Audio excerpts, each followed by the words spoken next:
Teman-teman tahu doa bisa merubah takdir? Ada satu kisah di zaman Nabi Musa alaihissalam. Apalagi doa yang diucapkan di malam-malammu itu, di saat semua orang tertidur. Pada zaman Nabi Musa alaihissalam ada seorang ibu yang setelah bertahun-tahun menikah belum dikaruniai anak. Kata ibu tersebut, wahai Nabi Musa, engkau bisa bicara kepada Allah. Sampaikan kepada Allah, aku ingin punya anak. Belasan tahun menanti anak, gak punya anak. Maka Nabi Musa alaihissalam bertanya dan berbicara kepada Allah, ya Allah, berikanlah wanita ini seorang anak. Kata Allah, gak bisa. Wanita ini ditakdirkan mandul, gak bisa punya anak. Beberapa tahun berikutnya, wanita ini datang ke hadapan Nabi Musa alaihissalam membawa seorang anak. Kata Nabi Musa, ini anak siapa? Kata ibu tersebut, ini anak saya.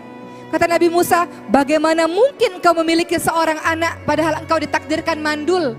Maka Nabi Musa alaihissalam bertanya kepada Allah, ya Allah, apa ini? Engkau mengatakan ibu ini adalah seorang ibu yang mandul, mustahil punya anak. Tapi kenapa bisa punya anak? Kata Allah Subhanahu wa taala, karena doa yang dipanjatkan berulang-ulang pagi, siang, malam, setiap saat dengan penuh pengharapan dan keyakinan. Allah kabulkan doa itu, teman-teman semua. Allah kabulkan doanya. Kenapa? Dia tidak berputus asa dalam doa-doanya. Apalagi doa yang teman-teman ucapkan di sepertiga malam terakhir. Saat ini di antara kita semua, bahkan mungkin semua di antara kita punya persoalannya masing-masing. Engkau ingin minta tolong kepada Allah, kenapa enggak bangun sholat malam untuk angkat tanganmu berdoa? Dan jangan sekali-kali kau mengatakan, aku sudah berdoa tapi engkau tidak kabulkan ya Allah. Kata Rasulullah, itu orang yang terburu-buru dalam berdoa. Allah hendak mengabulkan sebentar lagi, kenapa engkau berhenti dalam doamu? Teman-teman lihat dalam surah Maryam, kita lihat Nabi Zakaria alaihissalam. Surah Maryam itu surah ke-19 dalam Al-Quran. Lihat apa yang dilakukan oleh Nabi Zakaria alaihissalam. Nabi Zakaria alaihissalam itu adalah seorang nabi yang sudah tua renta, istrinya mandul.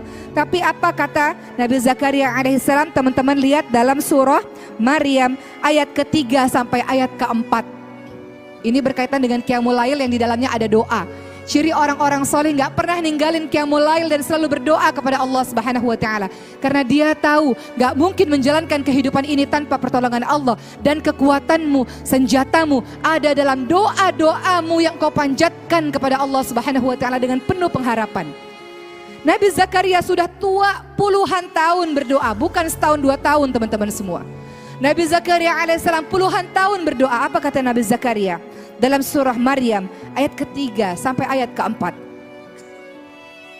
Nabi Zakaria mengucapkan, yaitu ketika dia berdoa kepada Tuhannya dengan suara yang lembut.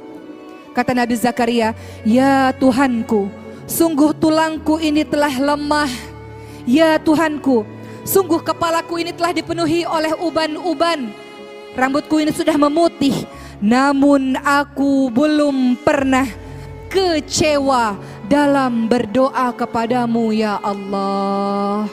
Apa maksudnya?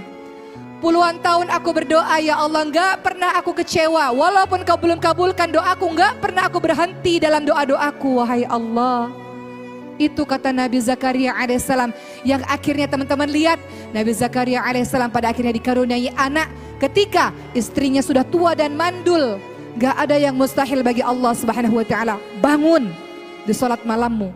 Bangun walaupun hanya 2 rakaat saja. Dan kau saksikan banyak dalam kehidupanmu akan ditolong oleh Allah Subhanahu wa taala.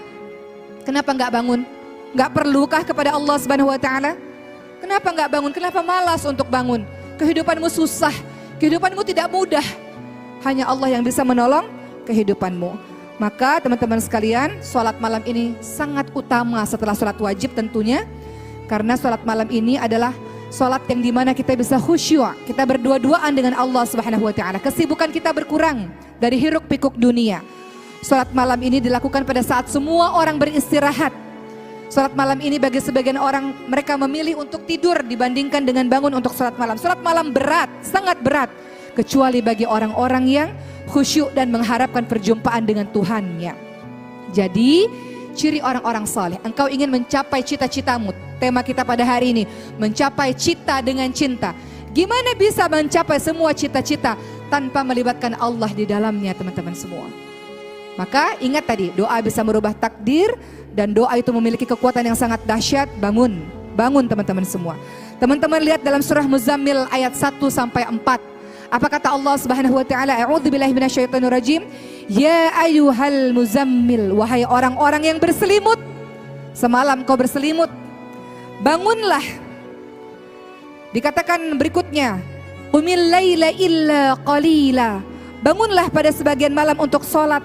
Bangun teman-teman semua. Ayat tersebut dilanjutkan, bangun untuk sholat malam separuhnya atau kurangnya atau lebih sedikit lagi, dan bacalah Quran dengan tartil, warattilil Qur'ana tartila. Bangun, dan kau akan rasakan keajaiban yang luar biasa. Yang sakit bisa tiba-tiba sembuh, yang tadinya gak kelihatan masa depannya langsung tiba-tiba Allah berikan, bisa saja. Namun ingat, Allah mengabulkan doa dengan 3 cara. Cara yang pertama, Allah kabulkan langsung saat engkau minta. Cara kedua, Allah kabulkan dengan cara mengganti dengan yang lebih baik. Cara ketiga, semua doa-doamu adalah bagian dari ibadah dan akan mendapatkan pahala di hari akhir. Bangun teman-teman semua. Semua dari kita punya ujiannya masing-masing, betul? Gak ada orang gak punya ujian. Kata Allah Subhanahu wa taala dalam surah Al-Baqarah, A'udzubillahi minasyaitonirrajim, wa lanabluwannakum bisyai'in minal khaufi wal ju'i wa naqsin minal amwali wal anfusi wat thamarat wa basyirus sabirin. Allah pasti mengujimu kadang-kadang dengan takut. Pernah takut gak dalam kehidupan? Pernah? Waktu saya lihat ibu saya di depan mata saya dalam keadaan bernafas yang akhirnya berhenti nafas, saya sangat takut. Kadang-kadang kita lihat orang tua kita sakit, kita sangat takut. Kadang-kadang kita lihat permusuhan di depan mata kita, kita sangat takut. Kadang-kadang kita kesulitan ekonomi, kita sangat takut. Allah uji dengan ketakutan, dengan kekurangan harta, kekurangan jiwa, kekurangan buah-buahan. Wa basyirus sabirin. Beritakan kabar gembira dengan kepada orang-orang yang sabar. Maka cara untuk menolong kehidupanmu adalah dengan memperbanyak doa. Kullu kalam ad-du'a. Semua perkataanmu adalah doa. Doa. Boleh enggak setiap lisan yang keluar dari bibir kita semuanya yang baik-baik termasuk di dalamnya adalah doa-doa? Boleh teman-teman sekalian? Enggak ada tuh lisan di masjid ini, orang-orang yang berada di masjid ini, enggak ada lagi lisan yang mengolok-olok orang lain. Sampai hati kita mengolok-olok orang lain.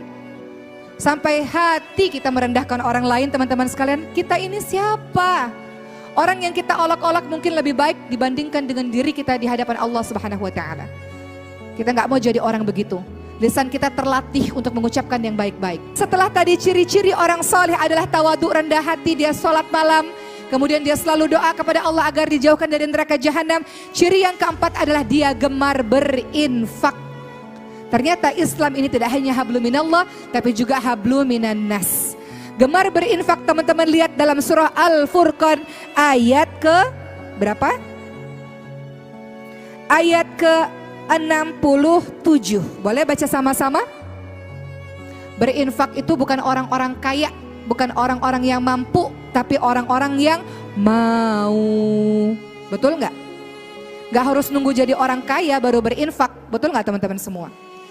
Allah nggak lihat nominalnya, Allah lihat keikhlasan dirimu. Ternyata Masya Allah Islam ini ya tidak hanya mengatur hubungan hablum minallah, tapi juga hablum minan nas. Infak yang kau berikan ikhlas. Apa itu ikhlas? Lillah, karena Allah. Ada orang, gak ada orang, dipuji, gak dipuji, dicaci maki, sama perbuatannya, itu ikhlas. Maka ciri orang-orang saleh berikutnya gemar berinfak. Kita baca sama-sama dalam surah Al-Furqan ayat ke-67. Allah Subhanahu wa taala berfirman, A'udzubillahi minasyaitonirrajim. وَالَّذِينَ إِذَا أَنفَقُوا لَمْ يُسْرِفُوا وَلَمْ يَقْتُرُوا وَكَانَ بَيْنَ ذَلِكَ قَوَامًا. Apa kata Allah Subhanahu wa taala? Dan termasuk ibadur rahman, termasuk hamba Allah yang saleh ini ialah orang-orang yang apabila menginfakkan hartanya, maka dia tidak berlebih-lebihan. Untuk dirinya sendiri dia tidak berlebih-lebihan, tidak berhambur-hambur. Dan tidak kikir. Kalau untuk berinfak di jalan Allah, dia tidak kikir. Teman-teman tahu gak ada ceritanya orang infak langsung jatuh miskin, ada gak? Coba kita tanya Pak Lutfi atau tanya para pengusaha hebat lainnya, kenapa bisa sukses? Salah satunya karena sedekah. Percaya gak? Percaya gak? Percaya. Dalam surah Al-Baqarah 261, teman-teman lihat janji Allah. Orang yang berinfak di jalan Allah, Allah lipat gandakan 700 kali lipat. Apa kata Allah? Dalam surah Al-Baqarah ayat ke-261. Teman-teman lihat di situ supaya teman-teman termotivasi untuk tidak jadi orang kikir, pelit, bedit. Sodakoh terbaik untuk keluarga sendiri. Kalau keluarga sendiri fakir, miskin, sodakoh terbaik untuk keluarga sendiri. Baru kita memberikan sodakoh untuk yang lain-lain. Saudara kita di Gaza, Palestina saja sampai hari ini masih berada dalam situasi perang. Teman-teman masih lihat video-videonya? Kalau mau share itu teman-teman kita yang ada di Palestina supaya nggak lupa dengan teman-teman kita yang ada di Gaza, Palestina saja, sana. Dan kita bisa melakukan dengan sodakoh, salah satu caranya sodakoh untuk mereka. Kita nggak mungkin bisa bersama dengan mereka di sana, tapi sodakoh. Teman-teman, saya punya guru Quran saya orang Gaza, Palestina, tinggal di rumah saya. Sehingga setiap hari kami sering membicarakan perkembangan terupdate teman-teman kita yang ada di sana. Saat ini sudah menyentuh 27.000 orang mati syahid di Gaza, Palestina. Mereka orang-orang, saya melipir sedikit ke Gaza, Palestina, boleh ya? Dalam ceramah saya akan menyentuh sedikit tentang Gaza, Palestina supaya kita ingat di pagi hari ini. Tentang mereka yang masih berjuang sampai hari ini, teman-teman semua. Beri sedekah kepada mereka, silahkan teman-teman semua untuk menunjukkan kau peduli kepada mereka. Jadi dalam surah Al-Furqan ayat ke-67 tadi dikatakan bersedekah, berinfak. Dan infak yang kau berikan bukan jumlah nominalnya melainkan keikhlasan dirimu. Kata Allah dalam surah Al-Baqarah 261, ini semangat untuk dirimu berinfak, jangan pelit, jangan medit, jangan kikir. Karena syaitan akan mengatakan, gak usah sedekah, engkau sendiri masih kurang. Gak usah sedekah, engkau sendiri masih memerlukan keuangan ini. Itu was-was dari syaitan. Tapi Allah Subhanahu wa taala menjanjikan, a'udzubillahi minasyaitonir rajim. Mathalul ladzina yunfiquna amwalahum fi sabilillahi kamathali habbatin ambatat sab'a sanabila fi kulli sumbulatin mi'atu habbah. Wallahu yudha'ifu liman yasha' wallahu wasi'un 'alim. Perumpamaan orang-orang yang menginfakkan hartanya di jalan Allah seperti sebutir biji yang menumbuhkan 7 tangkai. Pada setiap tangkai ada 100 biji dan Allah melipat gandakan bagi siapa yang Allah kehendaki. Allah maha luas, Allah maha mengetahui. Jadi ciri-ciri orang saleh berikutnya, infak, bersodakoh. Kepada siapa? Orang terdekat lebih utama. Setelah orang terdekat engkau tolong, baru orang-orang di luar sana, termasuk teman-teman kita di Gaza, Palestina sana. Maka kalau engkau ingin berkoar-koar di sosial media, ramai di sosial media, ramaikan teman-teman kita di Gaza, Palestina. Mereka para jurnalis mengambil berita dengan mempertaruhkan nyawa mereka. Kita hanya sekedar share saja teman-teman semua. Jadi itu salah satu dakwah yang bisa kita lakukan. Kalau nggak bisa sedekah, setidaknya share berita-berita itu sehingga orang-orang masih terbangun dan masih aware, masih ingat dengan teman-teman kita di Gaza, Palestina sana yang menjaga masjid kita, Masjidil Aqsa. Berikutnya, teman-teman lihat dalam surah Al-Furqan 68. Ini juga saya mau bahas agak panjang sedikit. Ciri-ciri orang saleh berikutnya adalah dan orang-orang yang tidak mempersekutukan Allah dengan sembahan yang lain, tidak musyrik, tidak membunuh orang yang diharamkan oleh Allah kecuali dengan alasan yang benar, dan tidak berzina. Hari ini saya mau bahas sedikit tentang zina karena dekat dengan kehidupan muda-mudi. Allah tidak pernah mengatakan jangan berzina. Allah katakan jangan dekati zina. Wala taqrabu zina, innahu kana fahisya wa sa'a sabila. Jangan dekati zina. Bukan jangan berzina. Jangan dekati zina.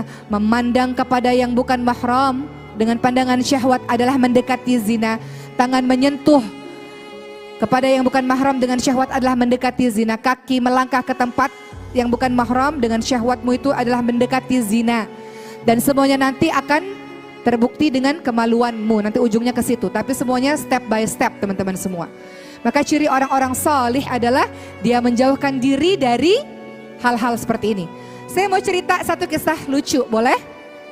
Ada satu teman cerita pada saya, Mbak Oki tolong dong nasihatin saya. Saya ini ikut satu pengajian. Ini cerita nyata teman-teman sekalian. Beliau cerita ketika ikut pengajian, Masya Allah ustadznya luar biasa. Bikin saya dredeg katanya. Bikin saya deg-degan. Kenapa memangnya? Kan ada ya ustadz-ustadz yang ganteng-gantengnya luar biasa, yang wibawanya luar biasa. Kata beliau, nggak konsentrasi kata beliau. Gimana mau dengar ceramah, sayanya aja nggak konsentrasi. Terus saya katakan ya udah nggak usah ngelihat, nunduk aja atau jauh di belakang gitu untuk dengar. Nggak bisa, dengar suaranya aja deg-degan juga katanya. Apa dong caranya, solusinya? Kemudian saya katakan pengajian kan nggak cuma satu, cari pengajian yang lain ya, supaya bisa fokus dalam belajar. Ini cuma satu cerita saja ya, cerita lucu saja yang kadang-kadang terjadi dalam kehidupan kita teman-teman semua.